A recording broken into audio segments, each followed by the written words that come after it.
Hamınıza salam uşaqlar, mən Nərgiz. Kanalıma və videoma xoş gəldiniz. Bu videoda sizinlə 9 mart buraxılış imtahanı haqqında danışacağam. Əvvəlcə onu qeyd etmək istəyirəm ki, bu videoda digər bütün videolarımdan fərqli olaraq audio və video remixlərə icazə verəcəm. Videolarımı paylaşa və kəsib sosial şəbəkədə bizim səsimizi eşitdirmək məqsədi ilə yaya bilərsiniz. Buraxılış imtahanı keçən illərə nisbətən olduqca çətin idi. 24-25-ci illərdə müqayisə olunmaz dərəcədə qəliz bir imtahan idi. Çətin idi deyirəm, çünki suallar həddindən artıq vaxt aparan, uzun və düşündürücü idi.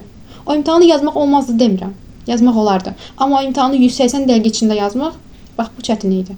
Və nəzərə alın ki, o 180 dəqiqə bizə sadəcə sualları cavablandırmaq üçün verilmir. Həmçinin sualları cavab kartına köçürülmək üçün verilir. Və nəzarətçinin dediyi kimi, sualların kodlaşdırılması da həmin 3 saatın içinə daxildir. Və bizim kodlaşdırma üçün 30-40 dəqiqədən çox vaxtımızın yetdiyini düşünsəniz, özünüz hesablayın ki, yerdə suallara cavab vermək üçün nə qədər vaxtımız qaldı. Adətən öyrəşmişik ki, uşaqlar sınaqlarda topladığı ballardan daha yüksəyini imtahanda göstərirlər. Və müəllimələr adətən sınaqdan zəif yazan uşaqlara təsəlli verirlər ki, narahat olma, bu sınaqdır, sınaq çətin olmalıdır. İmtahanda bundan daha yüksəyini yazacaqsan. Və mən inanmıram ki, bundan sonra müəllimlər ağızlarına belə bir cümlə ala bilərlər. Çünki mən OTK-da göstərdiyim ballardan aşağısını toplamışam.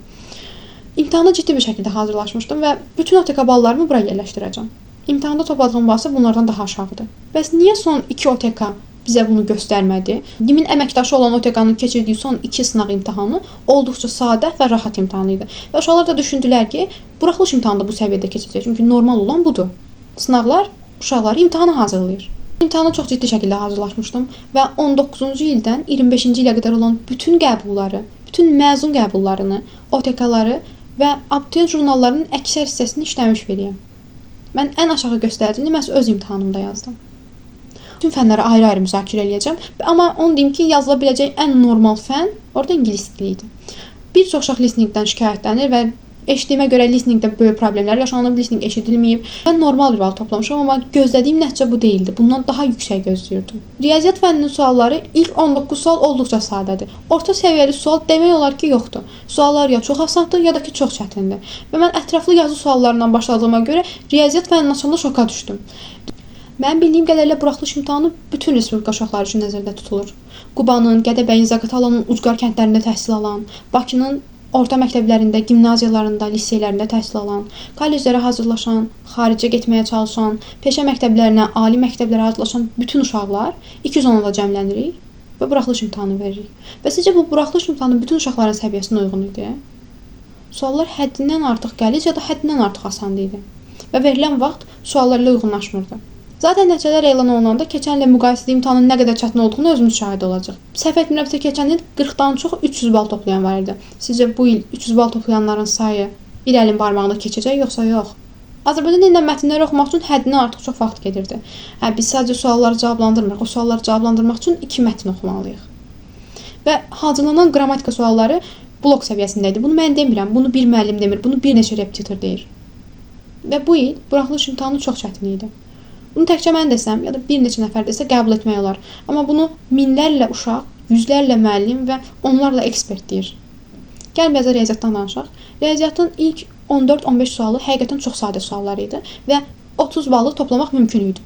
Ətraflı yazı tələb edən suallar var, hansı ki biri 6.3 bal verir. Onlar həddindən artıq vaxt aparan və qəliz suallar idi. Məsələnin birinə sırf 8 dəqiqə vaxt sərf eləmiş. Bunlardan biri keçən il Rus olimpiadalarında istifadə olunan suala çox bənzəyirdi. Mən onlarda hər iki sualın şəklini bura qoyacağam və özünüz müqayisə edin. Buraxılış imtahanı niyə belə keçirildi və niyə bunun göstəriciləri olmadı, inanın mən də bilmirəm. İkinci zonaya bəlkə də bu etirazımızın heç bir təsiri olmayacaq. Çünki suallar aylar öncədən hazırlanır və o sualların üstündə onlarla müəllim işləyir. Amma yenə də ən azından bizdən sonraki illər üçün bu problemin yenidən yaşanmağını istəmirik. Mən demirəm suallar çətin olmasın. Əlbəttə ki, suallar çətin suallar olmalıdır. Çünki biz oxuyan və oxumayan, əziyyət çəkən və ya çəkməyən, savadlı və savadsız uşağı bir-birindən ayırmağı bacarmalıyıq. Amma sizcə bunun yolu budur? Mən saat 12 tamamda vərəqə verib çıxmağı düşünmüşəm. Baxmayaraq ki, mən imtahana 270-280 bal toplamağa getmişdim. Mən ümid edirəm ki, səsimizi haralarsa çatdıra bilərik və biz də başa düşərlər. İmtahan haqqında olan təəssüratlarınızı şərh bölməsində mənimlə bölüşməyi unutmayın. Hamısını bir-bir oxuyacağam və çalışdığım bütün şərhlərə cavab verəcəm.